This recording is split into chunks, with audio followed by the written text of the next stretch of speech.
भी आया और ये प्रश्न 2018 में फिर से रिपीट हो गया ज्यों का त्यों। तो ऐसा नहीं है प्रश्न रिपीट नहीं होते, प्रश्न रिपीट भी आपके होते हैं, है ना। तो ये किसकी है? सूर्यकांत त्रिपाठी निराला जी की कविता है, तुलसीदास काव्य संग्रह, है ना। क्या है? ये एक काव्य संग्रह है जो निराला जी ने लिखा है। नेक्स्ट, बहिष्कार का संधि विच्छेद क्या है? बताओ जल्दी, बहिष्कार का संधि विच्छेद क्या है? बहिष्कार, बहिष्कार, बहिष्कार, बहिष्कार, बताओ जल्दी। प्रश्न नंबर 65,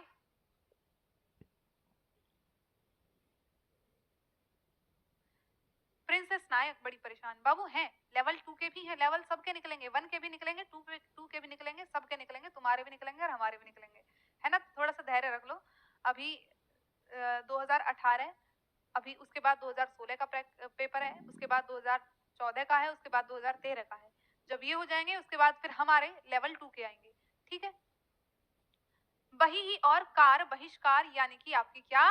विसर्ग संधि है। यहाँ विसर्गों को क्या हो गया? श हो गया, है ना। विसर्ग को श हो गया और सी ऑप्शन आप सभी का सही जवाब। वैदेही वनवास किसकी रचना है? अयोध्या सिंह उपाध्याय हरिऔध की, रामधारी सिंह दिनकर की, मैथिली शरण गुप्त की, या फिर आपके श्रीधर पाठक की? वैदेही वनवास किसकी रचना है?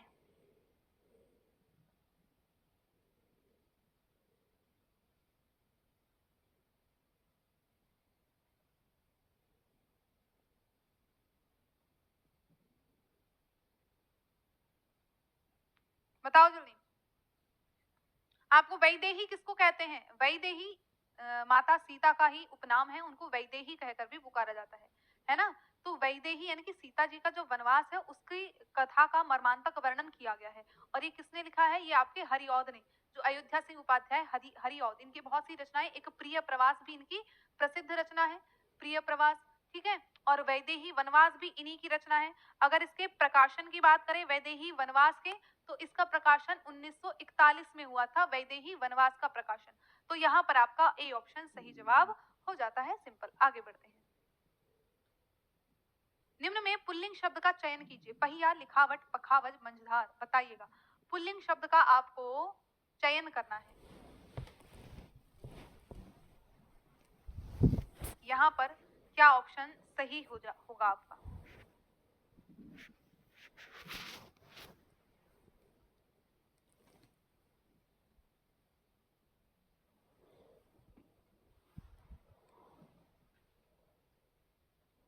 कितने क्वेश्चन कराएंगी मैम? 300 क्वेश्चन कराऊंगी, 300। 67 का ए दिया है, क्या बात है, बहुत शानदार एकदम। देखो, पहिया कहते हैं ना, समय का पहिया चलता है, तो ये आपका पुल्लिंग हो जाता है। लिखावट कहते हैं मेरी लिखावट अच्छी नहीं है, तो लिखावट भी स्त्रीलिंग है। पखावज क्या होता है? पखावज एक ये वाद्य यंत्र है जिसको मृदंग वगैरह कहते हैं, है ना, वाद्य यंत्र है। और पखावज, पखवाड़ा, जो हमारा वो होते हैं ना पक्ष, जैसे कृष्ण पक्ष, शुक्ल पक्ष, तो उनको भी पखावज भी कह देते हैं कई बार। वैसे ये वाद्य यंत्र के लिए यहाँ पर प्रयोग हुआ है ना। और मंझधार भी आपका स्त्रीलिंग का है। तो यहाँ पर आपका ए ऑप्शन सही जवाब हो जाता है। पुल्लिंग का शब्द आपको देखना था। पखावज एक वाद्य यंत्र है ना। और वैसे जो पक्ष होते हैं कृष्ण पक्ष, शुक्ल पक्ष, उनको भी पखावज कह के हम बोल देते हैं, ठीक है। आगे देखते हैं कि निम्न में से संयुक्त व्यंजन कौन सा नहीं है? बताइएगा कौन सा है जो संयुक्त व्यंजन नहीं है। अपना खा पी के बैठना, नहीं खाया हो तो बैठे बैठे खाते रहना, ठीक है।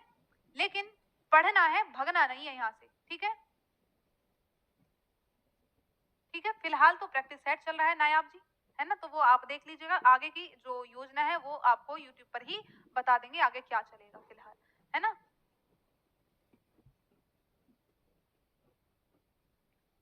साक्षी ए दे रही है,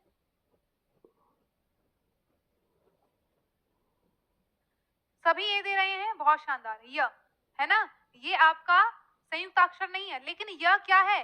तो कहेंगे ये एक आपका अर्ध स्वर के अंतर्गत इसको गिना जाता है, कई बार बन जाता है। यह और वह क्या है? ये अर्ध स्वर कहलाते हैं। तो यहाँ पर आपका यह यानी कि ए ऑप्शन सही जवाब। मृत्युंजय पद में कौन सा सही है? बताओ कौन सा इसमें समास है? द्विगु, कर्मधारय, बहुव्रीहि की द्वंद्व। मृत्युंजय, मृत्युम जयति इति मृत्युंजयः।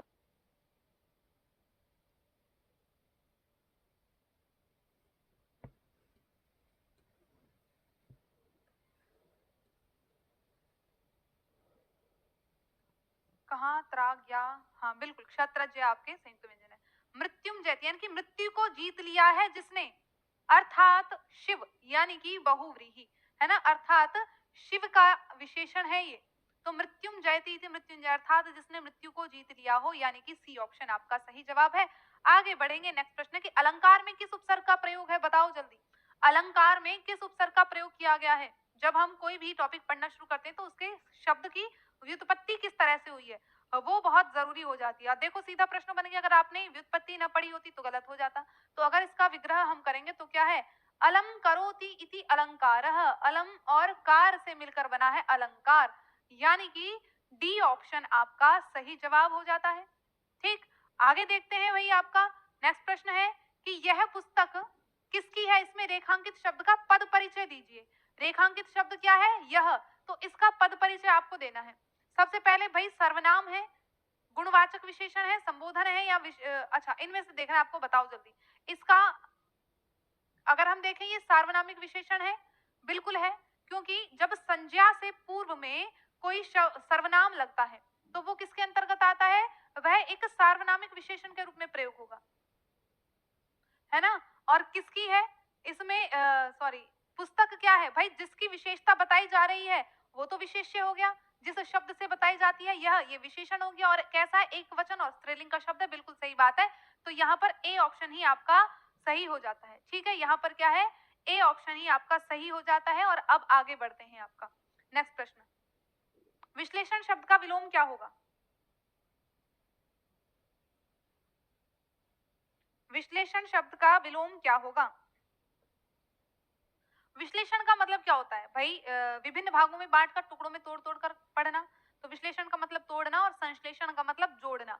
तो विलोम पूछा है, बी पर आ जाएंगे, है ना, विलोम पूछा है बी पर आ जाएंगे और फिर अगले प्रश्न पर कूद जाएंगे। जिनका उच्चारण ऊपर के दांतों पर जीभ लगाने से होता है उसे क्या कहते हैं, बताओ जल्दी। दांतों पर जीभ लगाकर किसका उच्चारण करते हो, बोल कर देखो। अगर तुम द का उच्चारण भी कर रहे हो तो द ने दांत को छू लिया, छुआ कि नहीं छुआ, आपकी जीभ ने दांत को छू लिया, तो दंत्य वर्ण होंगे कि नहीं होंगे, बिल्कुल सिंपल, आपका बी ऑप्शन सही जवाब हो जाएगा। भाई जब कंठ है वो तो कंठ को छुएंगे, तो जो वर्ण दांतों को छुएंगे वो दंत्य कहलाएंगे, है ना। तो दांतों के ऊपर जीभ लगाने से जो होते हैं वो दंत्य कहलाते हैं, बी ऑप्शन आपका सही जवाब हो जाता है।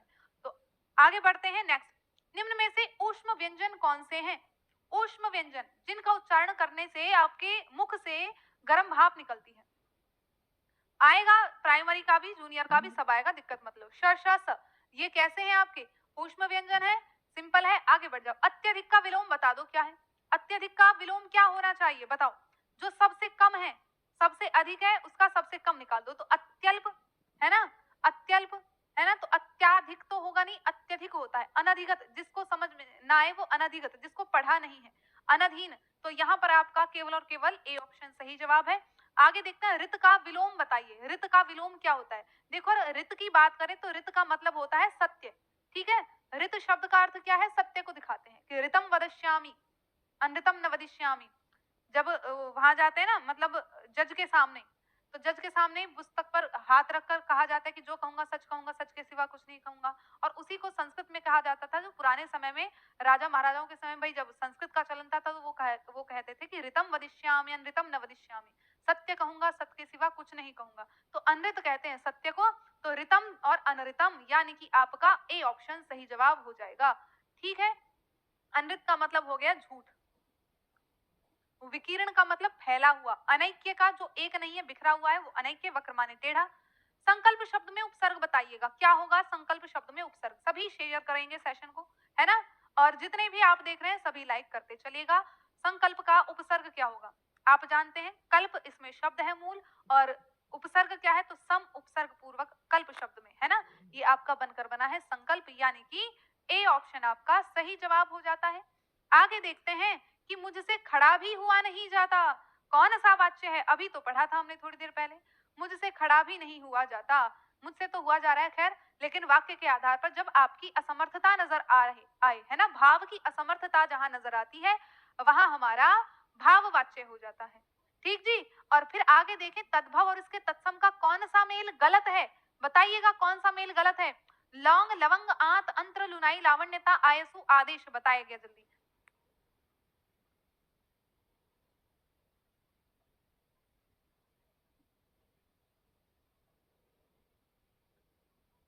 प्रश्न नंबर 79, देखो लौंग को लवंग कहते हैं, बिल्कुल सही जोड़ा है ना, लेकिन उनका है गलत ढूंढना है, तो इसको काट दो।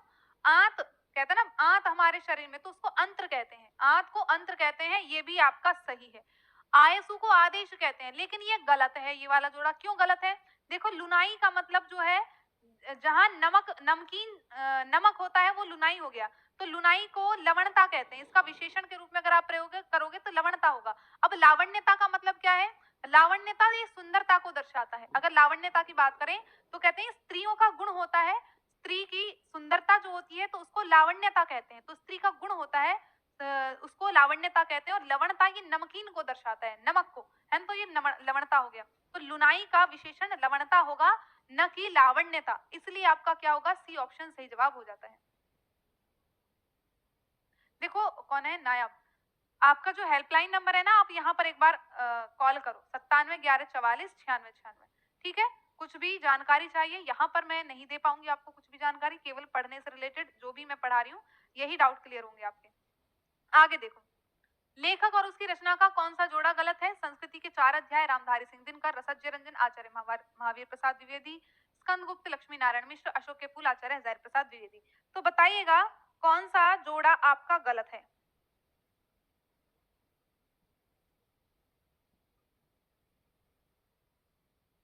बताइएगा कौन सा जोड़ा गलत है?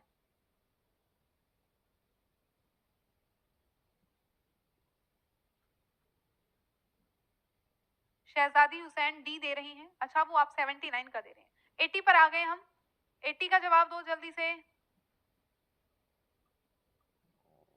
सी है दीपाली कुशवाहा, स्वाति प्रिया, सी क्या है? स्कंदगुप्त, बहुत शानदार।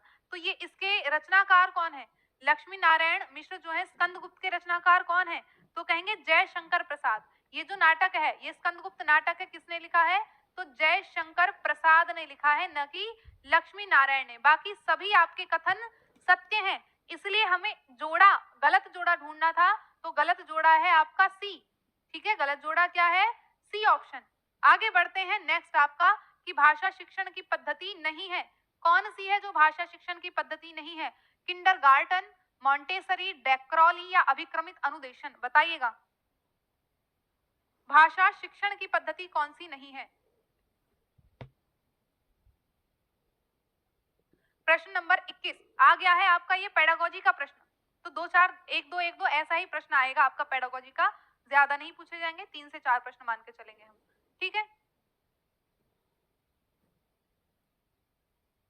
हाँ भाई, आके भग जाते हो बीच में, अभी 400 पार गए फिर भग गए, 50 के 50। डी ऑप्शन आप दे रहे हैं, अभिक्रमित अनुदेशन, बहुत शानदार। देखो भाषा शिक्षण, किंडरगार्टन की बात करें, मॉन्टेसरी, डेक्रोली, ये तीनों ही विधि भाषा शिक्षण की हैं। और अगर अभिक्रमित अनुदेशन की बात करें तो ये आपके अधिगम में प्रयोग की जाते हैं। अधिगम यानी कि लर्निंग जब आप कर रहे हो, तो अभिक्रमित अनुदेशन में क्या होता है? आप सभी विषयों के अध्ययन में इसका प्रयोग कर सकते हैं। आप चाहे मैथ्स पढ़ना चाह रहे हो, है ना, आप चाहे अंग्रेजी पढ़ना चाह रहे हो, कोई भी भाषा पढ़ रहे हो, आप एसएसटी पढ़ना चाह रहे हो, तो हर विषयों को पढ़ने के लिए हम इस अभिक्रमित अनुदेशन का प्रयोग कर लेते हैं, तो ये अधिगम के अंतर्गत आता है, ये भाषा शिक्षण के अंतर्गत नहीं आता है। तो इसलिए आपका क्या है यहाँ पर? डी ऑप्शन सही जवाब हो जाता है। और ये प्रश्न आपके 2016 के चल गए हैं अब, ठीक है? चलिएगा नेक्स्ट, कि बालक की प्रारंभिक शिक्षा उसकी मातृभाषा में दी जाए, यह मानना है मॉन्टेसरी का, महात्मा गांधी का, फ्रोबेल का या किलपैट्रिक का, बताओ जल्दी।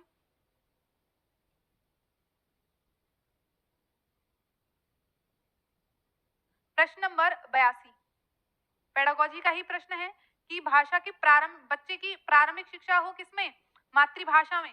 देखो अगर मॉन्टेसरी की बात करें तो इन्होंने इंद्रिय शिक्षण पर बल दिया कि बच्चों को ज्ञानेंद्रियों के माध्यम से क्या है? शिक्षण करवाया जाए, इंद्रिय शिक्षण करवाया जाए ज्ञानेंद्रियों के माध्यम से, ठीक है? फ्रोबेल की बात करें तो इनकी पद्धति किंडरगार्टन विधि जो इन्होंने दी, फ्रेडरिक फ्रोबेल पूरा नाम है, इन्होंने किंडरगार्टन विधि के बारे में के जनक ये माने जाते हैं। किलपैट्रिक जो है ये आपकी जो करवाया जाता है समूह में, योजना समूह में क्या करवाया जाता है, आपको समूह विधि कह सकते हैं या योजना विधि, समूह में बच्चों को बैठाया जाता है, और प्रोजेक्ट विधि, हाँ प्रोजेक्ट मेथड, किलपैट्रिक जो है प्रोजेक्ट विधि के जनक माने जाते हैं, ठीक है? और उसके बाद महात्मा गांधी जो है इन्होंने कहा था कि बच्चे को शिक्षा उसकी मातृभाषा में दी जानी चाहिए, ये आपके महात्मा गांधी जी का कथन है। तो यहाँ पर आपका बी ऑप्शन सही जवाब हो जाता है। आगे चलते हैं। शहद शब्द है तत्सम, तद्भव, देशज या आगत, बताइएगा जल्दी। शहद किस प्रकार का शब्द है? प्रश्न नंबर 82। मैम आपकी क्लास का 7-8 क्वेश्चन कल के पेपर में आया था एंड अरे क्या बात है, बहुत शानदार वैष्णवी। वैसे कौन सी क्लास के आए थे? ऐसे ही मन लगा के पढ़ोगे तो बिल्कुल क्वेश्चन भी आएंगे, सब चीजें आएंगी, है ना। अच्छा, एनटीपीसी अंडर ग्रेजुएट में, बहुत शानदार। आगे चलेगा। 83 का आपने क्या दिया है? तत्सम ना बाबू, तत्सम कैसे है शहद शब्द? शहद आपका तद्भव शब्द है। अब कहोगे मैम तत्सम क्या होगा, तो मधु आपका तत्सम शब्द है ना। संस्कृत में पहले मधु शब्द का प्रयोग किया जाता था, वो धीरे धीरे उसमें बदल गया, किसमें, मतलब शहद में आ गया। तो हम हिंदी में शहद करते हैं लेकिन संस्कृत में मधु शब्द का प्रयोग किया जाता है। ठीक है, तो संस्कृत निष्ठ शब्द आपके तत्सम होते हैं, लेकिन ये हिंदी का शब्द है तो ये आपका तद्भव हो गया है। आगे चलते हैं। वनिता का प्रयोग किस अर्थ में होता है? जंगल, स्त्री, पुस्तक, व्यवसायी, बताओ जल्दी। वनिता किसके लिए प्रयोग किया जाता है?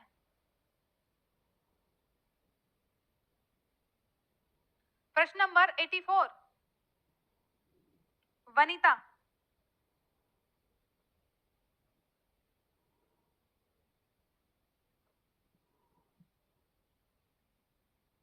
अगर कहें तो वनिता किसको कहते हैं? स्त्री को कहते हैं, है ना।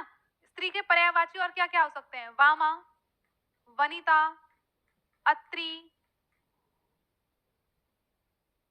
है ना, स्त्री, ये सभी आपके वनिता के पर्यायवाची हैं। आगे चलते हैं। मुकुंद किसका पर्यायवाची है? विष्णु, शिव, सूर्य, कामदेव का, बताओ जल्दी। मुकुंद किसका पर्यायवाची है?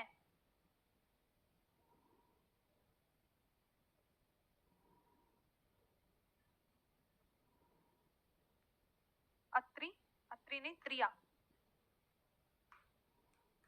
त्रिया, अत्रि तो शत्रु को कहते हैं। आगे चलते हैं। मुकुंद किसका होगा? विष्णु का, शिव का, कामदेव का कि सूर्य का? कौन देगा जवाब?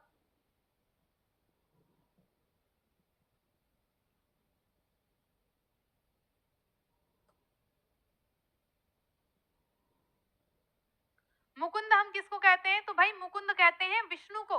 ठीक है, किसको कहते हैं? मुकुंद विष्णु का पर्यायवाची है। डी पर नहीं जाएंगे, कह रहे हैं जी कामदेव पर चले जाओ। कामदेव का पर्यायवाची है ही नहीं मुकुंद, मुकुंद विष्णु का पर्यायवाची है। और क्या कहते हैं विष्णु को? भाई हम पुंडरीकाक्ष कह देते हैं, है ना। अगर विष्णु की बात करें तो विष्णु को हम पुंडरीकाक्ष भी कहते हैं, ये विष्णु का ही पर्यायवाची है। ठीक है, आगे चलते हैं। काहेरी नलिनी तू कुम्हलानी, तेरे ही नाली सरोवर पानी, पंक्ति के रचनाकार कौन है? जायसी, रैदास, कबीर, दादू, बताइएगा जल्दी। काहेरी नलिनी तू कुम्हलानी, बताइएगा।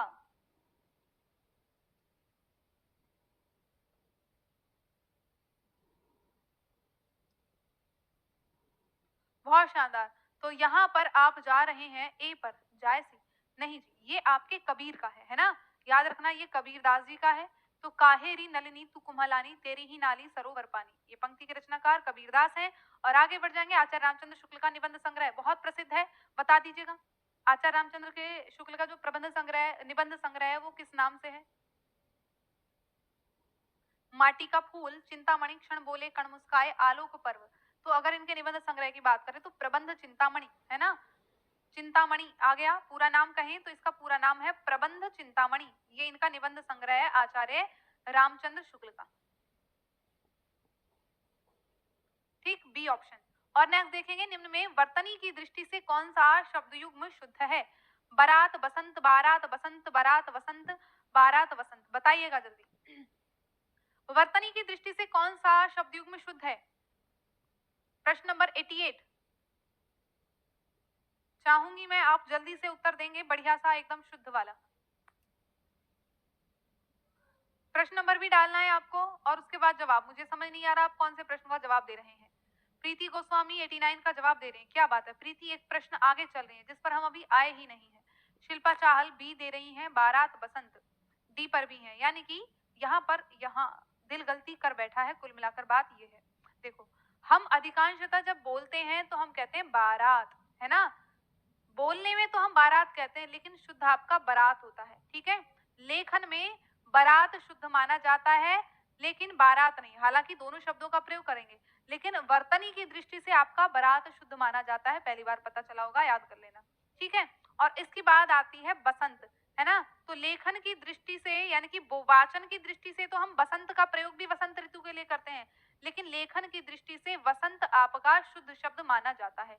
तो अब बता दो कौन सा सही है, तो कहेंगे बारात और वसंत, यानी कि सी ऑप्शन आपका सही जवाब हो जाता है, ठीक है। तो लेखन की दृष्टि से शुद्ध बारात माना जाता है और इधर वसंत आपका शुद्ध माना जाता है, तो यहाँ पर सी ऑप्शन आपका सही जवाब हो जाता है, ठीक है। चलिए जी, निकल गई बारात, तो चलेंगे आगे। अर्धस्वर है य व ई उ री री ऋषि, बताइएगा अर्धस्वर कौन सा है।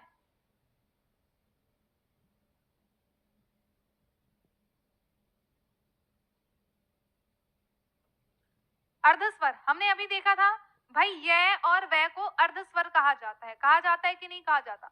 ई उ रील री को कैसे कह देंगे, अब ये बता दो इनको अर्धस्वर वैसे हम कहते क्यों हैं भाई, जो एक प्रकार से है तो ये व्यंजन यर अलावा किस में आते हैं, आपके अंतस्थ व्यंजन में आते हैं, हाँ जी आते हैं, लेकिन फिर भी अर्धस्वर इनको कह दिया। इनको अर्धस्वर इसलिए कहा है कि जब आप यण संधि पढ़ते हैं, यण संधि में जैसे हमने देखा अत्यधिक या अत्यंत शब्द आपका आया था, है ना, इसका विग्रह हमने करा था अति और अंत, है ना, अति और अंत। तो हम जानते हैं अति में से ई और अंत का ए, है ना, तो ई और ए को मिलाकर आपका क्या बनता है, य बनता है। तो यानी कि दो स्वर हैं और ये दो स्वर मिलाकर भी किसको बना रहे हैं, य को बना रहे हैं, है ना। तो इस प्रकार इनको इसी कारण अर्धस्वर कहा जाता है। अन्वेषण की बात करें तो अन्वेषण में क्या था आपका, जब विग्रह किया हमने अनु और एषण, ठीक है, अनु और एषण, आपने देखा यहाँ पर उ है और यहाँ पर ए है तो ये दोनों स्वर ही, और इनको मिलाकर वह बन रहा है जो कि एक व्यंजन की तरह भी गिना जाता है, तो इसलिए इनको ये बनते स्वरों से मिलकर है तो अर्ध स्वर भी इनको कह दिया जाता है, तो इसलिए आपका ये ए ऑप्शन सही जवाब हो जाता है। बात समझ में आ गई हो तो थम्स अप कर दो और आगे बढ़ जाओ। कि चोर की दाढ़ी में तिनका, बताइएगा जी कौन से चोर की दाढ़ी में तिनका है, इसका सही अर्थ क्या है। बहुत शानदार, सेशन को ऐसे ही बढ़िया प्यार बरसाओ और खूब शेयर करो जल्दी से जम के, लगातार 400 पार चलने चाहिए, 500 पार, तुम 400 पार एक बार आए और फिर भग गए। मैम आज क्लास 300 में मिलेगी क्या, भाई 3 रुपया मिल जाएगी, तुम क्यों दिक्कत ले रहे हो, पढ़ लो चुपचाप, फ्री में मिल रही है क्लास, ये पैसे की भी जरूरत नहीं है, बस थोड़ा सा समय इन्वेस्ट करना है यहाँ पर। बी ऑप्शन आप दे रहे हैं अपराधी का शंकाग्रस्त रहना, बिल्कुल है ना, चोर की दाढ़ी में तिनका, तो यानी कि अपराधी का शंकाग्रस्त रहना।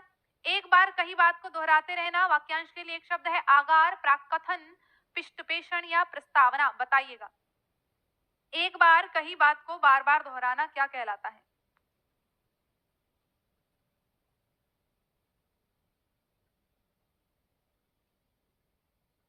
प्रश्न नंबर 91,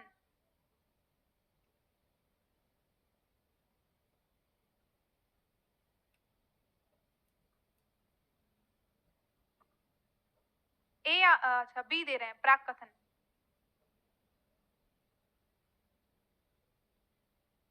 देखो भाई तुम्हें मैं बता दूं, अगर आगार की बात करें, जैसे आप देखते हैं कारागार, कारागार, हम कहें स्नानागार, तो आगार क्या है, एक प्रकार से ये प्रत्यय लगा हुआ है इन सबके पीछे। स्नान जहां पर स्नान करते हैं गुरसल खाना जिसे कहते हैं भाई, स्नान का घर, तो निवास स्थान की बात की जाती है, तो आगार का मतलब क्या है कि किसी के रहने की स्थान जो है या कमरा जो होगा, कोठड़ी होगी, उसको आगार कह देते हैं।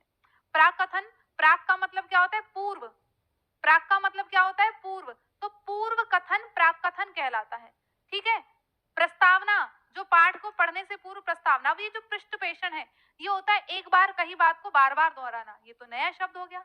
अब ये क्या हो जाएगा कि एक बात की कही बार को बार बार दोहराना, अब इसका अर्थ देखो, हमने लिखा पृष्ठपेषण, पढ़ लो चुपचाप, बैच के बारे में तुम्हें हेल्पलाइन नंबर दे दिया है, उस पर बात कर लो, जो भी पॉसिबल होगा आपको बताएंगे, लेकिन यहाँ पर पढ़ लो और औरों को पढ़ने दो, पढ़ो और पढ़ने दो, जी और जीनो दो, है ना, चलेगा। तो पिष्ट का मतलब होता है पिसा हुआ, दो शब्द हैं पिष्ट और एक है पेषण, ठीक है, तो पिष्ट का मतलब है पिसा हुआ, पिसा हुआ, ठीक है, और पेषण का मतलब है पीसना, है ना, तो पिसे हुए को फिर से पीसना मतलब क्या हो गया भाई, जो बात तुमने कह दी उसको बार बार दोहराना, वही पिष्ट पेषण कहलाता है, ठीक है। तो पिसे हुए को पीसना यानी कि बार बार उसी बात को दोहराना, इसलिए आपका सी ऑप्शन सही जवाब हो जाता है। बात समझे कि नहीं समझे? लॉजिक समझ में आ गया पृष्ठपेषण का? तो एक बार कही बात को दोहराते रहना ही आपका सही जवाब हो जाता है, सी ऑप्शन। आगे देखते हैं कि बुद्धिहीन शब्द व्याकरण की दृष्टि से किस संवर्ग में आता है। क्या कहा? ये हमारे ही विशेषण प्रयुक्त हो रहे हैं? नहीं, हम तो बुद्धिहीन नहीं है, हम तो बुद्धि युक्त प्राणी हैं। ऐसा कैसे हो जाएगा? एक इंसान ही तो है इस दुनिया में जिसको ईश्वर ने बुद्धि प्रदान की है ना? वो अलग बात है कि मम्मी पापा बुद्धिहीन ही समझते हैं हमको, भाई बहन, मम्मी पापा, उनको लगता है हमसे बड़ा बुद्धिहीन कोई प्राणी है ही नहीं इस दुनिया पे। बैच कहाँ पर मिलेगा? टारगेट विदंकित के एप्लीकेशन पर मिलेगा, है ना? 9711571144 बार बार जाने कितनी स्लाइड पे मैंने ये नंबर लिख दिया है, फिर लिख देती हूँ। जो भी जानकारी चाहिए इस पर कॉल कर लेना, आपको सब जानकारी मिल जाएगी बैच से रिलेटेड। ठीक है, सेशन को शेयर करिएगा। पृष्ठपेषण का मतलब क्या है? बताया तो था बाबू अभी पृष्ठपेषण का मतलब क्या है। पहले इसका देखो, बुद्धिहीन कैसा शब्द है? तो भाई ये विशेषण शब्द है, सी पर जाएंगे, है ना? बुद्धि आपकी संज्ञा है, तो जो बुद्धि से हीन है वो बुद्धिहीन, तो ये किसी की विशेषता बताने के लिए प्रयोग हुआ है। ठीक है भैया, चैनल है हमारा TWA, टारगेट विदंकित। ठीक है, TWA, टारगेट विदंकित। तो यहाँ पर सी ऑप्शन आपका सही जवाब हो जाएगा। ठीक है, और ये आपका हेल्पलाइन नंबर है, जिसको भी चाहिए इस पर कॉल कर लो और पढ़ लो चुपचाप। छत से ईंट गिरी वाक्य में कौन सा कारक है? बताओ जल्दी।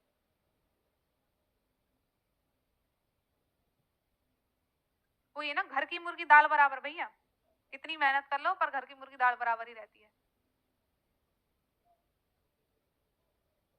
छत से ईंट गिरी, भाई अलग हुई है, अलगाव के अर्थ में क्या हो जाता है? अपादान कारक हो जाता है कि नहीं हो जाता है? बताओ जल्दी। और वो पीछे पृष्ठपेषण किसको समझ में नहीं आया? भाई देखो, पिष्ट का मतलब होता है पिसा हुआ, पेषण का मतलब पीसना। तो भाई जब तुमने जो पीस दिया उसको दोबारा से पीस रहे हो, मतलब कि कही बात को दोबारा दोहराना, अर्थ यहां से निकला इसका। ठीक है, चलेगा। महोर्मी का संधि विच्छेद बता दो, महोर्मी का संधि विच्छेद बता दीजिएगा जल्दी से। कौन सी संधि होगी ये भी मुझे बता दीजिएगा।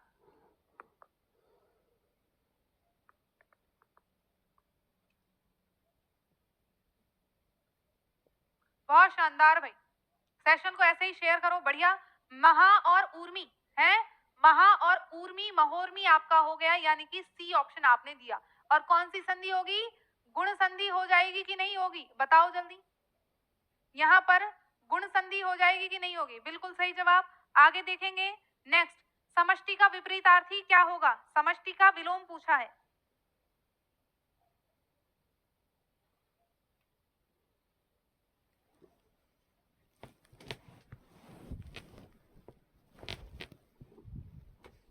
समष्टि एक साथ जो संयुक्त है वो समष्टि हो गई, और जो संयुक्त नहीं है उसको क्या कहेंगे? व्यष्टि कहते हैं, है ना? तो समष्टि का विलोम व्यष्टि होता है, और आपका डी ऑप्शन सही जवाब हो जाता है।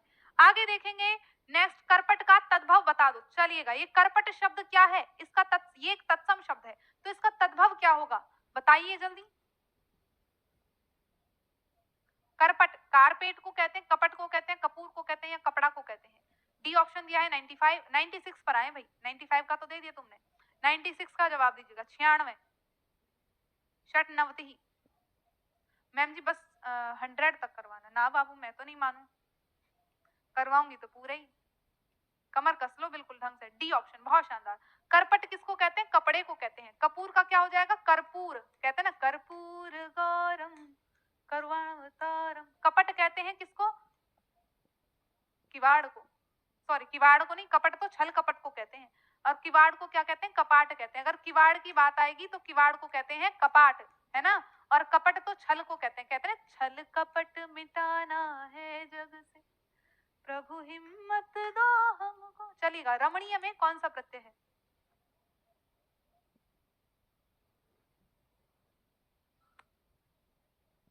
अभी लेवल 2 के तो करे ही नहीं है, तुम सुबह सुबह हल्ला दे रहे हो मैम लेवल 2 का तो बता दो, लेवल 2 का तो बता दो। अभी लेवल 2 के प्रश्न आने दो, अभी तो लेवल 1 चल रहा है।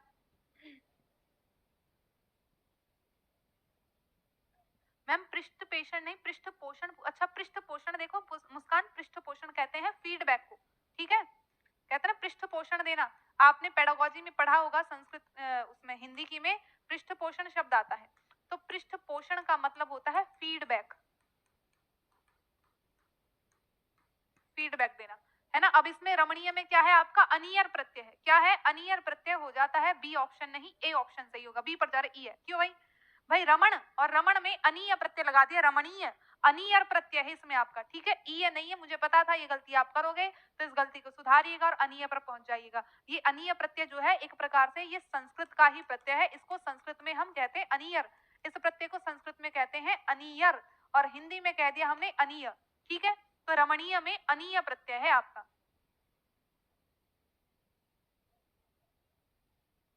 बहुत शानदार, आगे चलते हैं। अष्टछाप के कवि नहीं है, नाभादास, कृष्णदास, परमानंद, नंददास, बताइएगा कौन है जो अष्टछाप के कवि नहीं है।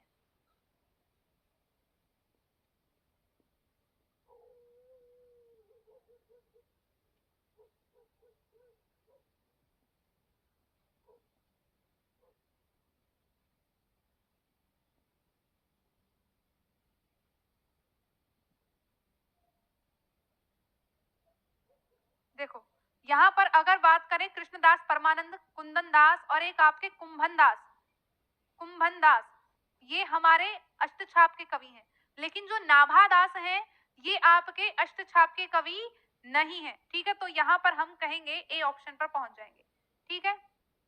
नेक्स्ट चलेंगे, इनकी रचना की बात करें नाभादास की, तो ये क्या है, भक्तमाल इनकी रचना है नाभादास की, ठीक है, भक्तमाल। आगे चलते हैं, आचरण की सभ्यता किसका निबंध है, बहुत प्रसिद्ध है, बता दो जल्दी किसका निबंध है आचरण की सभ्यता, और वो एक निबंधकार ही रहे हैं बहुत बड़े, उन्होंने निबंध ही निबंध लिखे हैं जिंदगी में, जिनका एक निबंध सच्ची वीरता बहुत प्रसिद्ध है, सच्ची वीरता, कौन भाई, सरदार पूरण सिंह, सीधी सी बात है ना, जो सरदार पूरण सिंह है इन्हीं का निबंध है आपका आचरण की सभ्यता, सच्ची वीरता, पवित्रता, कन्यादान, ये सभी इन्हीं के ही निबंध है, जो वाणी द्वारा व्यक्त न किया जा सके। प्रश्न नंबर 100, चलिए जी, शतक मार डाला है आपने और 100 नंबर प्रश्नों पर आ चुके हैं हम।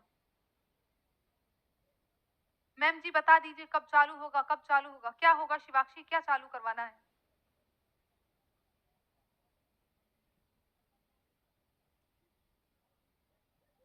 वहां सी ऑप्शन आप दे रहे हैं अनिर्वचनीय, जो वाणी के द्वारा व्यक्त ना हो, बहुत शानदार है ना, अनिर्वचनीय। आत्म साक्षात्कार यानी कि खुद से आपने किसी का साक्षात्कार किया हो। मैम हिंदी पेडागोजी कितने नंबर की आती है, 2 या 3 नंबर की, 2 या 3 नंबर की आएगी, बाकी आपके वो आता है सीडीपी आती है, तो सीडीपी के द्वारा आप वो कवर कर लोगे, सॉरी, यानी कि सी ऑप्शन यहाँ सही होगा आपका। अनिर्वचनीय, वचन यानी कि जिनको वचन के द्वारा व्यक्त न किया जाए वो अनिर्वचनीय हो जाता है ना, तो यहाँ पर सी ऑप्शन आपका सही जवाब हो जाएगा। उसके बाद प्रश्न नंबर 101 पर आ गए, उत्साह किस रस का स्थायी भाव है, बताइएगा, करुण का, वीर का, हास्य का कि श्रृंगार का। अच्छा नया बैच बता देंगे जब भी होगा स्टार्ट, फिलहाल अभी आपका जो फ्री का मामला मिल रहा है वो पढ़ लीजिएगा, है ना।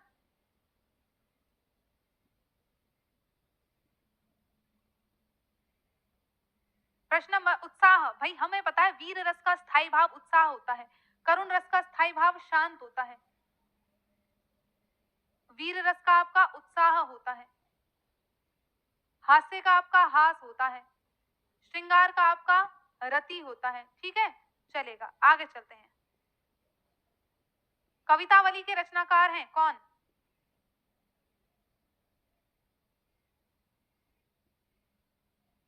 सॉरी शांत तो अपने आप में रस है, शांत रस का निर्वेद होता है।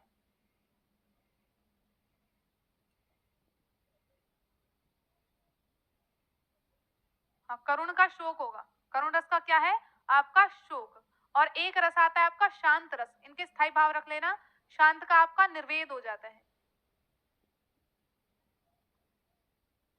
कवितावली के रचनाकार हैं, कवितावली के रचनाकार कौन है बताओ, सूरदास, जायसी, तुलसीदास।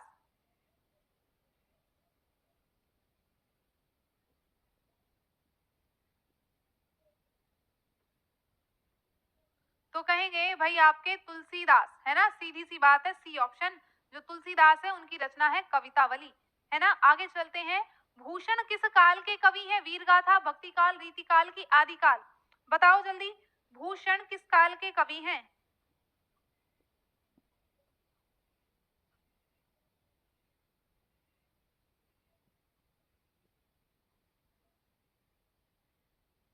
देखो भूषण जो है आपके रीतिकाल के कवि माने जाते हैं, है ना। और इनको ये भूषण, कवि भूषण की उपाधि किसने दी थी? तो चित्रकूट के राजा रति सोलंकी ने, है ना। चित्रकूट के राजा ने इनको कवि भूषण की उपाधि प्रदान की थी आपकी, ठीक है। चलेगा, अब आगे नेक्स्ट प्रश्न पर चलते हैं।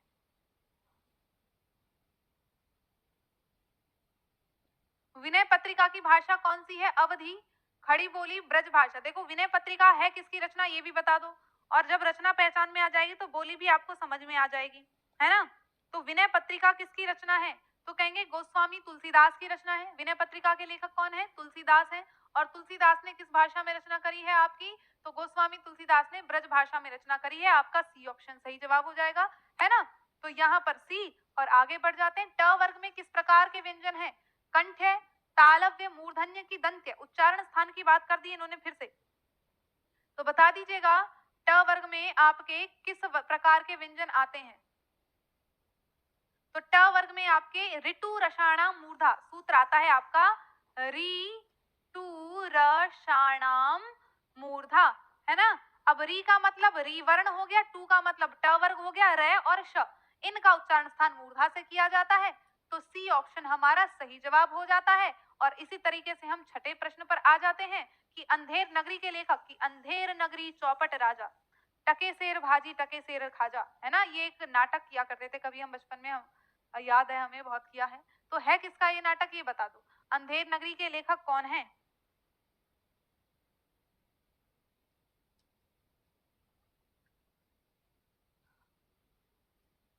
क्लास कब तक होगा? अभी चलने दो। सांस है जब तलक ना रुकेंगे कदम, ये वाला मामला आज का, है ना। तो 106 का आपका सी ऑप्शन यानी कि भारतेंदु हरिश्चंद्र। आदिकाल में पहेलियां लिखने वाले कवि कौन थे? जगनिक, खुसरो, सरहपा, गोरखनाथ। बताओ जल्दी, आदिकाल में पहेलियां लिखने वाले कवि कौन थे?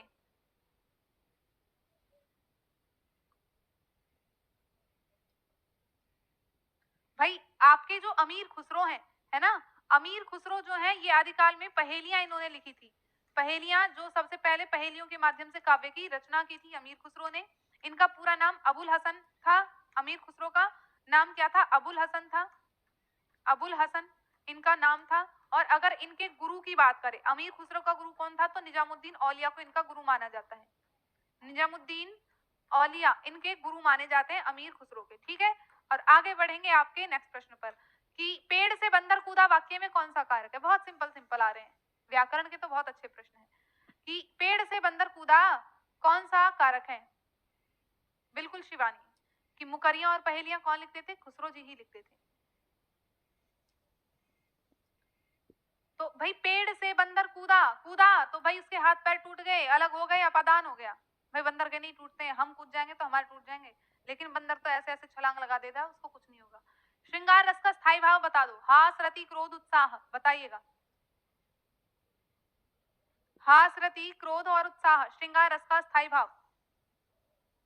मैम जी इसका पीडीएफ मिलेगा? बिल्कुल मिलेगा पीडीएफ आपको, पहले पीडीएफ बन जाए तो यानी कि शाम तक आपको 3-4 बजे तक आपको पीडीएफ भी अपलोड करवा दिया जाएगा फ्री पीडीएफ वाले फोल्डर में। टारगेट विद अंकित एप्लीकेशन आपने डाउनलोड किया होगा तो फ्री पीडीएफ वाले फोल्डर में आपको इसका पूरा पीडीएफ मिल जाएगा कंबाइंड एकदम।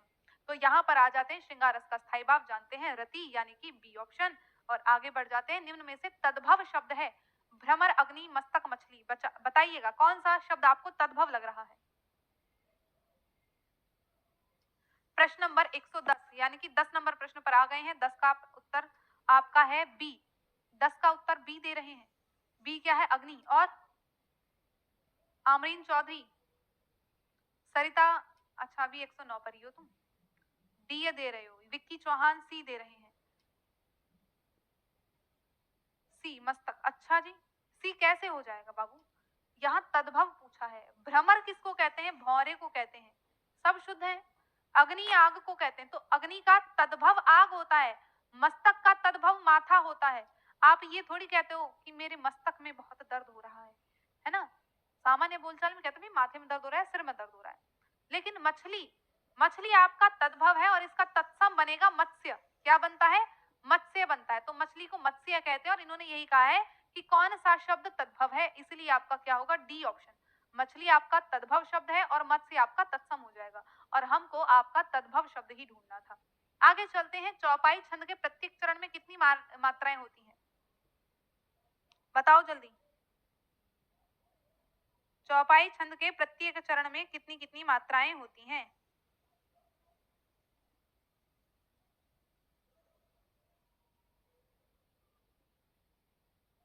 सोलह कला विराजई नाना, एक याद रखना, 16 कला विराजई नाना, ये पंक्ति, ये लक्षण आपका चौपाई छंद के लिए आता है ना, कि प्रत्येक चरण में 16 कला यानी कि मात्राएं होती हैं। आपका चौपाई छंद है 16 कला विराजई नाना। चलेगा। तेरी बरछीने बरछीने हैं, खलन की पंक्ति में कौन सा अलंकार है? रूपक अनुप्रास श्लेष की यमक बताओ जल्दी। तेरी बरछीने बरछीने हैं, खलन के। देखो, बरछीने बरछीने एक शब्द दो बार प्रयुक्त हुआ है और दोनों ही बार उसका अर्थ अलग होगा, तो वहां क्या होता है? वहां यमक अलंकार होता है। बर्छी किसको कहते हैं? हथियार होता है ना, कि तुम्हारी बर्छी ने हथियार ने, और बर्छी ने यानी कि वर को वर कह सकते हैं, कि या तो शक्तिशाली पुरुष यानी कि वीर वीर योद्धा की भी बात की जा रही है इसमें, कि वर छीने यानी कि वीर योद्धाओं को छीन लिया है। तुम्हारी बर्छी ने ऐसा प्रहार किया कि हमारे वर को छीन लिया है। वर का मतलब दूल्हे से भी है और वर का मतलब योद्धा से भी है। तो यहाँ पर आपका क्या है? डी ऑप्शन सही जवाब की यमक अलंकार। एक शब्द अनेक बार आवृत होगा और हर बार उसका अर्थ आपको अलग नजर आएगा। ठीक है, तो यहाँ पर आपका डी ऑप्शन सही जवाब है। आगे, हिंदी प्रदीप पत्रिका का संपादन किसने किया? बद्री नारायण चौधरी प्रेमधन ने, बालकृष्ण भट्ट ने, प्रताप नारायण मिश्र ने, या फिर भारतेंदु हरिश्चंद्र ने?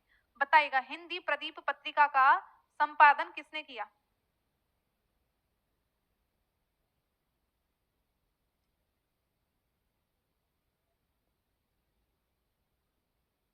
देखो, आपके जो हिंदी प्रदीप पत्रिका है इसका संपादन करने वाले कौन थे? तो कहेंगे बाल कृष्ण भट्ट थे। ठीक है, और एक आपके बहुत प्रसिद्ध हैं ये बद्री नारायण यानी कि चौधरी प्रेमधन। इन्होंने कौन सी पत्रिका का संपादन किया? तो इनकी है आपकी आनंद कादम्बिनी। क्या है? आनंद कादम्बिनी, चौधरी प्रेमधन की। ये इस पत्रिका का संपादन किया था आपके चौधरी प्रेमधन ने। ठीक है, आगे बढ़ते हैं नेक्स्ट सेशन पे। तो सेशन नहीं, नेक्स्ट प्रश्न पर। सूर्योदय शब्द का संधि विच्छेद बताइएगा, और इसका विग्रह तो है ही है, साथ में संधि का नाम भी आपको बताना है। संधि का नाम भी आपको बताना है। सूर्योदय, सूर्य और उदय, आप देख रहे हैं सूर्य और उदय, सूर्योदय। तो क्या हो जाएगा भाई? बी ऑप्शन आपका सही जवाब, सूर्य और उदय सूर्योदय।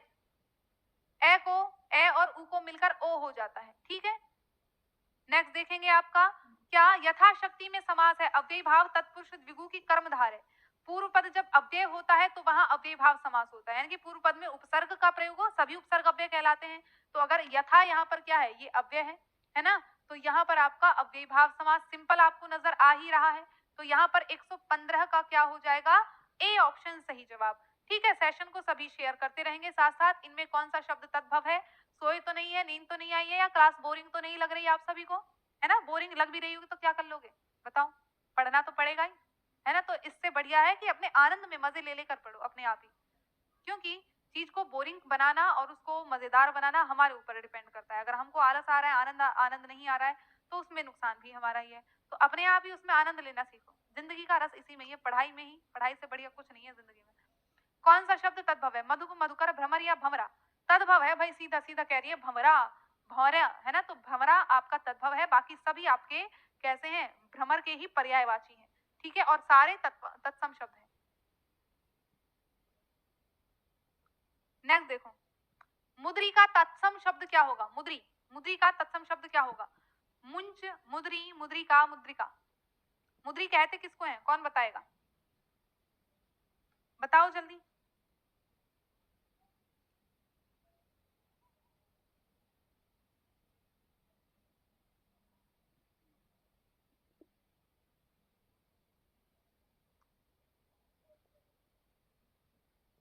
उत्तम सिंह कह रहे हैं आनंद नहीं आ रहा है जी। अब क्या करें? नाच गाना करवा दूं थोड़ी देर? 15 अगस्त वैसे आ रही है, तैयारी करवा दो मैम जी 15 अगस्त की। क्या चाहते हो कि अब लाइव सेशन में 15 अगस्त की तैयारियां करवाई जाएं? मुद्रिका किसको कहते हैं? अंगूठी को कहते हैं। किसको कहते हैं? अंगूठी को कहते हैं। आपका डी ऑप्शन सही जवाब हो जाता है। ठीक है, चलेगा। निम्न में से कौन सा निबंध हजारी प्रसाद द्विवेदी का नहीं है? नकारात्मक पूछा है। अशोक के फूल, कुटज, विचार प्रवाह, वृत्त और विकास। बताओ जल्दी कौन सा हमारा हजारी प्रसाद द्विवेदी का निबंध नहीं है?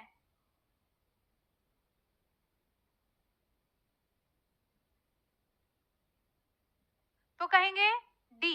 किसका है ये? आपका शांति प्रसाद द्विवेदी का निबंध है। किसका है ये? शांति प्रसाद द्विवेदी का निबंध है आपका। हजारी प्रसाद द्विवेदी का नहीं है ये। तो यहां पर आपका डी ऑप्शन हो जाता है। मधुप भी भौरे को कहते हैं। ठीक है, मधुप, मधु को पान करने वाला, है ना। भौरा क्या करता है? फूलों से मधुप शहद का, यानी कि उसकी मधुरता का पान करता है, शहद बनाता है। तो मधुप भी भौरे का ही पर्यायवाची है। परमाल रासो किसके द्वारा रचित है? नल्ल सिंह के लिए, नरपति नल्ल के द्वारा, चंद्र बरदाई के द्वारा या जगनिक के द्वारा? बताओ जल्दी परमाल रासो किसकी है?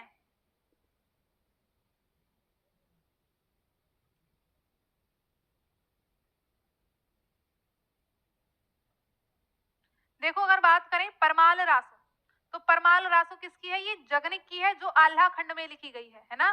जो आल्हा खंड में लिखी गई है। आल्हा खंड में वीर रस की प्रधानता होती है। कौन से रस की? ये अभी मैंने पीछे भी बताया। तो इसमें वीर रस की प्रधानता होती है। चंद्र बरदाई की क्या है? पृथ्वी राज रासो, है ना। पृथ्वी राज रासो किसकी है? ये चंद्र बरदाई की है। नल्ल सिंह की क्या है?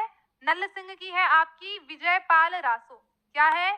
तो कहेंगे विजयपाल रासो आपकी नल्ल सिंह की है। और बता दो नरपति नाल्ह किसकी है? फिर आपकी बचती है नरपति नाल्ह। तो ये हमारे बीसल देव रासो, इनकी जो रचना है नरपति नाल्ह की, बीसल देव रासो है। बीसल देव रासो।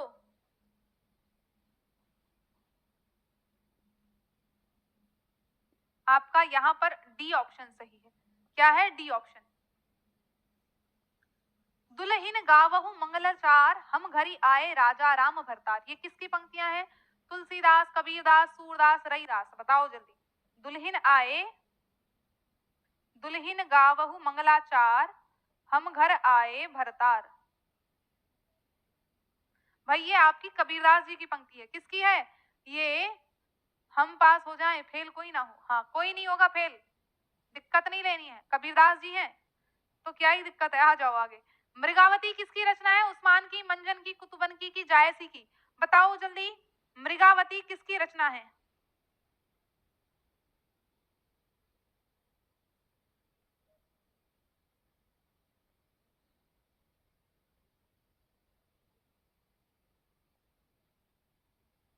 देखो मृगावती आपकी कुतुबन की रचना है। किसकी है?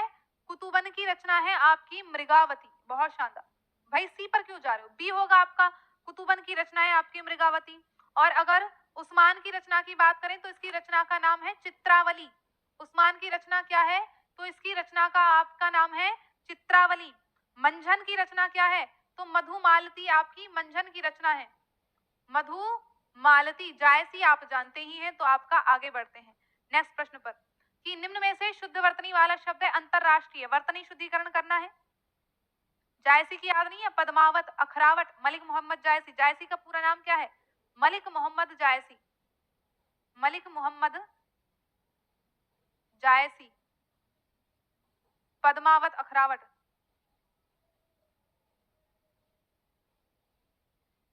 आगे चलो। वाक्य शुद्धिकरण, शब्द शुद्धि पूछी है। अंतरराष्ट्रीय, अंतरराष्ट्रीय कौन सा सही लग रहा है आपको? 122।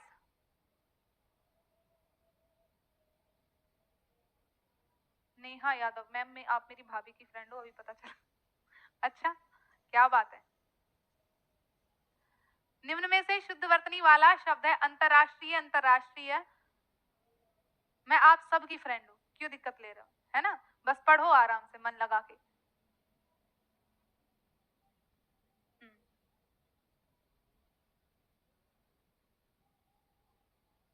ऑप्शन। भाई सी कैसे हो जाएगा, अंतरराष्ट्रीय, ये ए ऑप्शन आपका सही है। इसमें आप देख रहे हो र जो है तय के ऊपर है, जबकि र त के ऊपर न होकर आ के ऊपर होता है। ठीक है, किसके ऊपर होता है, आ के ऊपर होता है। ठीक है, तो इसलिए ये वाला र इन्होंने गलत प्रयोग कर दिया, तो सी पर नहीं जाएंगे, ए पर जाएंगे। आगे कुआं पीछे खाई का क्या अर्थ है, जो वर्तमान में स्टूडेंट के साथ चल रही है ना समस्या, हम और आपके साथ, आगे कुआं पीछे खाई वाला मामला है कि इधर सीटेट भी है, उधर यूपी टेट भी, उधर एलटी ग्रेड भी है, पता नहीं चल रहा किसकी तैयारी करें, है ना। और किसी की भी ना करें तो भैया ब्याह कर देंगे घर वाले, तो वो वाला मामला है। तो आगे कुआं पीछे खाई, चारों तरफ जल ही जल है, रास्ते का बंद होना, दोनों और मुसीबत, या बीच में निकल भागना। तो आगे कुआं पीछे खाई यानी कि दोनों तरफ मुसीबत ही मुसीबत है, करें तो क्या करें। तो यहाँ पर आपका सी ऑप्शन सही जवाब हो जाता है। रामचरितमानस की भाषा क्या है, अवधी, ब्रज, खड़ी बोली की भोजपुरी, बताओ जल्दी। रामचरितमानस की भाषा क्या है, किसकी रचना है, और ये हम जानते हैं भाई तुलसीदास जी की रचना है। रामचरितमानस किसकी है, तुलसीदास की रचना, और तुलसीदास ने ये अवधी भाषा में लिखा है। ठीक है, कौन सी भाषा में लिखा है, तो कहेंगे अवधी भाषा में इन्होंने इस ग्रंथ की रचना की है। हाँ बिल्कुल, रचना वाला कंटेंट भी कराएंगे आरती, क्यों दिक्कत ले रहे हो, सब करवाएंगे, दिक्कत नहीं लेनी। आदिकाल के लिए वीर गाथा काल किसने प्रस्तावित किया, ये प्रश्न भी बहुत जरूरी है। तो डॉक्टर रामकुमार वर्मा ने, महामहिम पंडित राहुल सांकृत्यायन ने, आचार्य रामचंद्र शुक्ल ने, या हजारी प्रसाद द्विवेदी ने। देखो आदिकाल के लिए आचार्य हजारी प्रसाद द्विवेदी ने आदिकाल ही कहा है। ठीक है, आदिकाल कहा है। आचार्य रामचंद्र शुक्ल की बात करें तो इन्होंने इसको वीर गाथा काल कहा है, वीर गाथा काल कहा है। राहुल सांकृत्यायन की बात करें तो इन्होंने सिद्ध सामंत काल कहा है, आदिकाल को क्या कहा है, सिद्ध सामंत काल कहा है आपके राहुल सांकृत्यायन ने। ठीक है, तो यहां पर आपका सी ऑप्शन सही जवाब है। नेक्स्ट चलते हैं, उत्कर्ष शब्द का विलोम लिखिए। पतन, अपकर्ष, अपभ्रष्ट की विकर्ष, बताइएगा उत्कर्ष शब्द का विलोम क्या है।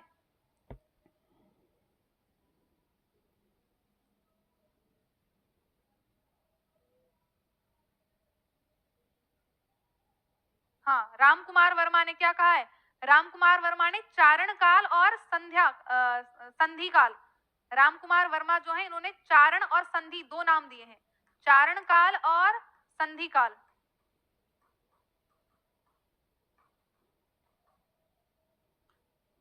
उत्कर्ष का क्या हो जाएगा, अपकर्ष, बी ऑप्शन आपका सही जवाब।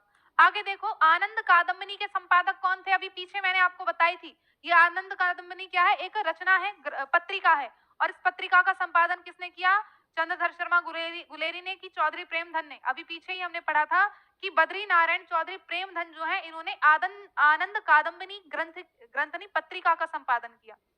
तो आनंद कादम्बनी क्या है, ये एक पत्रिका है, और इस पत्रिका के संपादक थे आपके प्रेमधन। ठीक जी, चलिएगा आगे। आपका नेक्स्ट प्रश्न है, संकर शब्द किसे कहते हैं, ग्रामीण भाषा का शब्द, संस्कृत भाषा का शब्द, ग्रामीण व संस्कृत भाषा के कुछ विशेष शब्द, या दो भाषाओं से मिलकर बना शब्द। तो बताइएगा संकर शब्द किसको कहते हैं।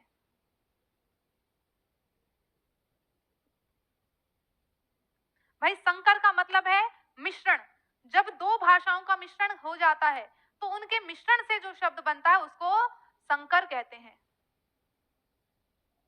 तो यहां पर आपका क्या है, डी ऑप्शन सही जवाब हो जाता है। सेशन को शेयर कर दो, तुम्हारी संख्या इतनी घट गई भाई, है आलस आ गया है। सुत शब्द को स्त्रीवाचक बनाने के लिए किस प्रत्यय का प्रयोग होगा, बताओ जल्दी। सुत का मतलब क्या होता है, पहले तो ये बताओ। और अगर तुम्हें सुत का मतलब पता चल गया तो इसका स्त्रीलिंग तुम अपने आप बता सकते हो मुझे, स्त्रीलिंग फिर क्या होगा।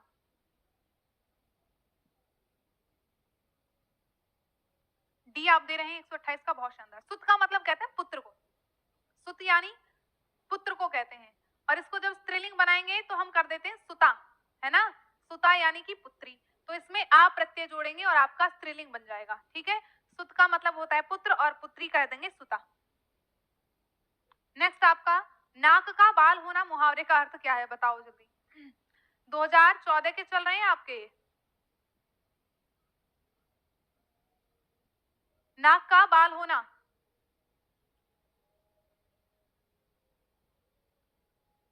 कहते हैं ना भाई ये तो नाक का बाल है, यानी कि बहुत ही प्रिय होना। अब नाक का बाल तो कोई उखाड़ता नहीं है, वो अलग बात है, सुंदरता के चक्कर में लोग जन कहाँ कहाँ के बाल उखड़वा रहे हैं, है ना, लेकिन इतना प्रिय होता है, अगर उखाड़ दिया तो दर्द देगा बहुत, है ना, कि अगर तुम्हारा कोई बहुत प्रिय है उसके साथ तुमने धोखा कर दिया तो फिर दर्द भी होता है।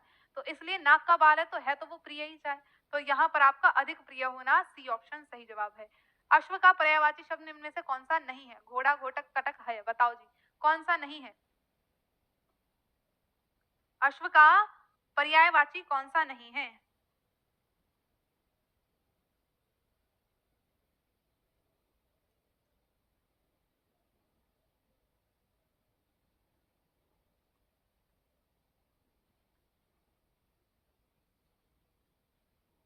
वन 131 का सी दे रही हैं, इरमा, इरम राजा,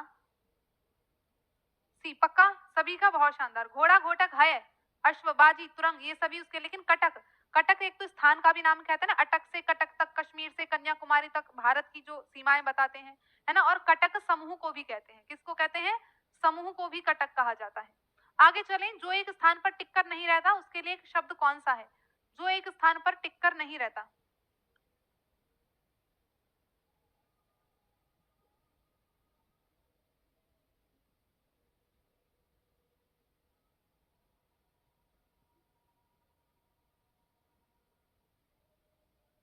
यहाँ आप जा रहे हैं अस्थिर, सी पर जा रहे हो। 132 का, 132 का बताओ। ए दिया है विक्की चौहान ने, डिंपल मौर्य सी दे रही हैं, ए और सी। देखो सी का मतलब यानी कि यायावर, यायावर का मतलब है जो घुमंतु होता है, घुमक्कड़, है ना। जो घुमक्कड़ होगा वो यायावर हो जाएगा आपका, यानी कि अस्थिर, अडिग नहीं होगा यहाँ पर। ए सी ऑप्शन से ही यायावर जो टिक कर नहीं रहता है, इनकी घूमता रहता है। ठीक है। अब देखो, बुंदेले हर बोलों के मुंह, हमने सुनी कहानी थी, खूब लड़ी मर्दानी वो तो झांसी वाली रानी थी। इस पंक्ति के रचयिता कौन है? तो कहेंगे सुभद्रा कुमारी चौहान। कौन है? ये तो आप जानते ही हैं, सुभद्रा सुभद्रा कुमारी चौहान इसकी लेखिका मानी जाती है। और अगले प्रश्न पर बढ़ते हैं। समास का अर्थ क्या है? बताओ जल्दी। समास का अर्थ है संक्षेप, विच्छेद, विस्तार या नवीन अर्थ। बताओ जल्दी, समास का अर्थ क्या हो जाएगा?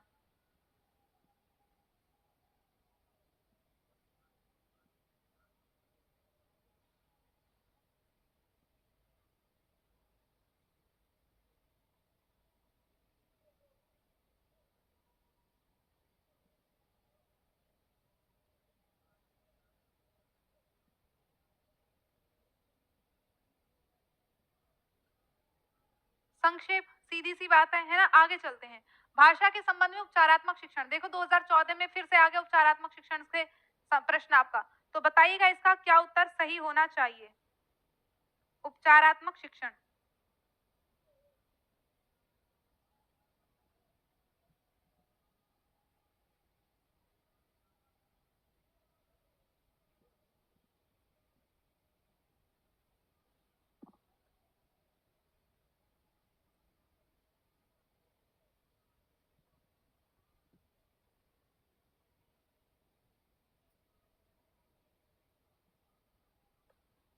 यहाँ आप दे रहे हैं 35 का ए, क्या है? भाषा प्रयोग संबंधी घटना की पहचान तथा उनका निदान, बिल्कुल, है ना। उपचारात्मक शिक्षण का प्रयोग उद्देश्य यही है, कठिनाइयों की पहचान करेंगे फिर उनका निदान करेंगे। प्रमुख भाषाई कौशल के अंतर्गत इनमें से कौन सा एक नहीं आता है? बताओ। एक है जो भाषा कौशल के अंतर्गत नहीं आता है। भाषा के कितने कौशल है? 4 कौशल होते हैं।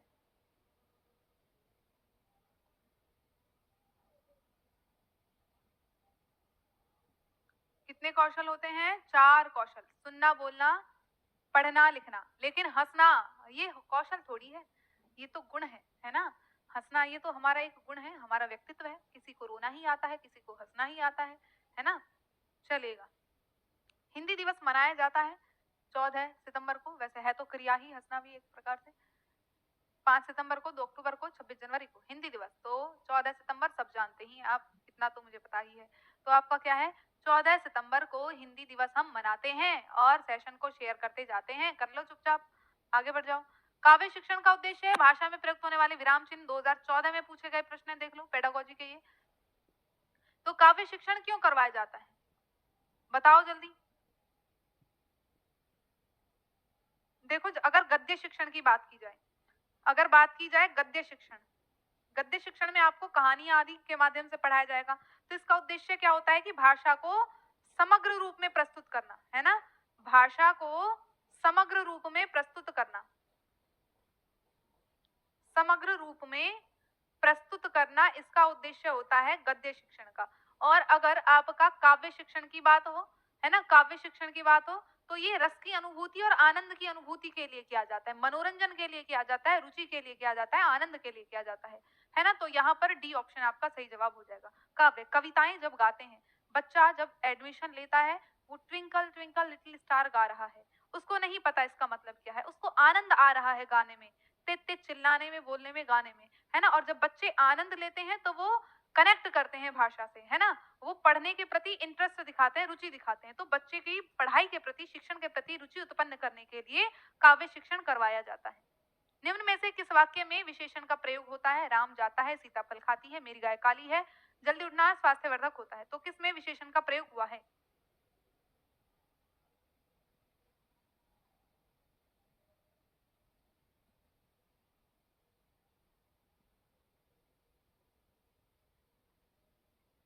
प्रश्न नंबर 139,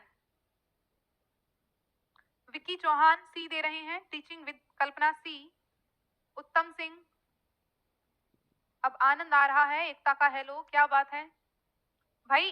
काली है, मेरी गाय काली है, ये विशेषण दर्शा रहा है ना। नाटक शिक्षण में कक्षा अभिनय प्रणाली के प्रयोग से शिक्षक एवं बच्चे का समय व्यर्थ होता है, ऐसी बात है भाई। कक्षा अभिनय प्रणाली क्या है? जिसको रोल प्ले कहते हैं। बच्चा अभिनय करेगा और वो आपके संप्रेषण कौशल को विकसित करता है। सिंपल सी बात है, आप अभिनय करोगे तो आप किसी पात्र के चरित्र का, यानी कि किसी के चरित्र को अपने अंदर बिल्कुल समाहित कर कर जब बोलोगे, है ना, तो वहां पर आपका संप्रेषण कौशल विकसित होगा। तो बच्चों पर विपरीत प्रभाव पड़ता है, ऐसा भी नहीं है। पात्रानुसार बच्चों द्वारा अभिनय से सीखने की प्रक्रिया में तेजी आती है, बिल्कुल सही बात है ना। जब आप अभिनय के माध्यम से कुछ चीज सिखाना चाहोगे तो बच्चे जल्दी उस चीज को कैच करते हैं। पात्रानुसार, पात्र का मतलब जिस चरित्र को आप अभिनय करने वाले हैं, तो उसको पात्र कहेंगे। यहाँ पर आपका बी ऑप्शन सही ऑप्शन जवाब हो जाता है। और अगला प्रश्न है कि निम्न शब्द में अधिकरण कारक का प्रयोग हुआ है? वाहनारूढ़, सत्ताधीश, गंगा जल, रेखा चित्र। देखो, वाहन आरूढ़, अगर इसका विग्रह करोगे तो कहेंगे वाहन पर आरूढ़, वाहन पर आरूढ़, वाहनारूढ़, है ना। सत्ताधीश, सत्ता का अधीश, है ना, सत्ता का अधीश, यानी कि सत्ता का जो स्वामी है उसको सत्ताधीश कहते हैं। गंगा जल, गंगा का जल, ये संबंध को बता रहा है ना। गंगा का जल, रेखा चित्र, रेखा से बना चित्र, रेखा चित्र, है ना। तो यहाँ पर सत्ता पर आरूढ़, वाहन पर आरूढ़, वाहन आरूढ़, यानी कि ए ऑप्शन आपका सही जवाब हो जाएगा, है ना। ए, अधिकरण कारक की बात की, जो सत्ता पर आरूढ़ है, सत्ता पर बैठा हुआ है, तो यहाँ पर आपका जो अधिकरण कारक पूछा है, तो हम जाएंगे आपका इसी प्रश्न पर, यानी कि ए ऑप्शन पर। और आगे बढ़ जाते हैं, किस रस को रसराज कहा जाता है? कौन सा रस है जिसको रसराज कहा जाता है?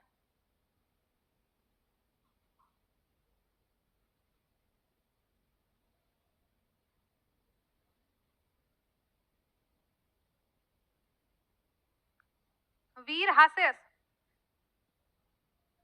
भाई हमारा बस चले तो हम तो हास्य को भी रसराज, रसराज बना दें, है ना। लेकिन रसराज तो है श्रृंगार ही, श्रृंगार रस को रसराज कहा जाता है। रसों में भी राजा, रसों का राजा श्रृंगार रस है।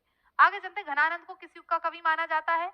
आदिकाल, भक्तिकाल, रीतिकाल या भारतेंदु युग? बताओ जल्दी, घनानंद को किस युग का कवि माना जाता है?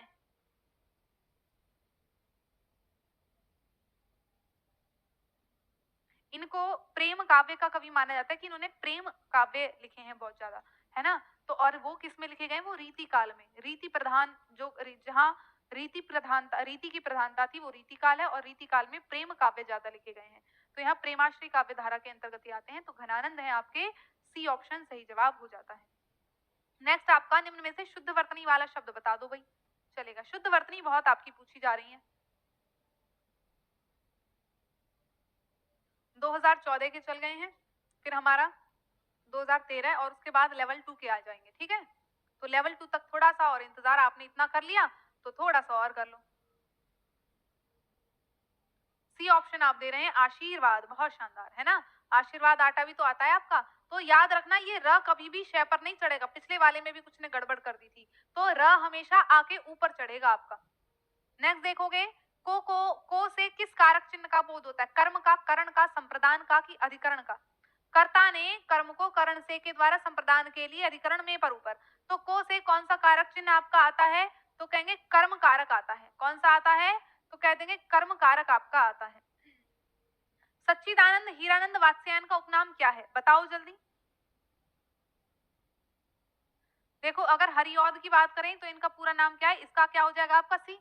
सच्चिदानंद हीरानंद वात्स्यायन अजय। अयोध्या सिंह उपाध्याय हरिऔध, ये पूरा नाम क्या है? तो अयोध्या सिंह उपाध्याय। अयोध्या सिंह उपाध्याय हरिऔध।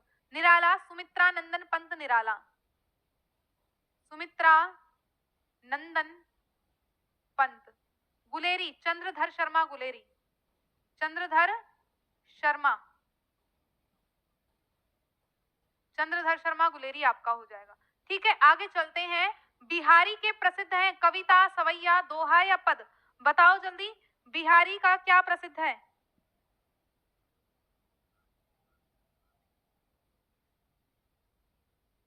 सतसैया के दो हरे ज्यो नावक के तीर। याद है सतसैया के दो हरे? सतसई बिहारी, सतसई बिहारी ने लिखी है। तो बिहारी के तो दोहे ही प्रसिद्ध हैं। सूर्यकांत त्रिपाठी निराला होगा, कौन कह रहा है? किसमें?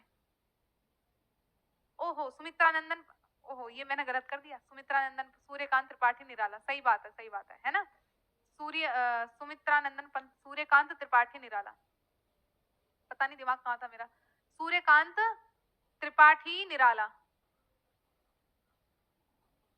ठीक है चलो कर लो इसे सही। पता नहीं कैसे दिमाग में सूर्यकांत डोल रहा था और मैंने लिख दिया सुमित्रानंदन। बिहारी के दोहे आपके प्रसिद्ध हैं। ठीक है, आगे देखते हैं। पुनर्जन्म का संधि विच्छेद लिख दीजिएगा।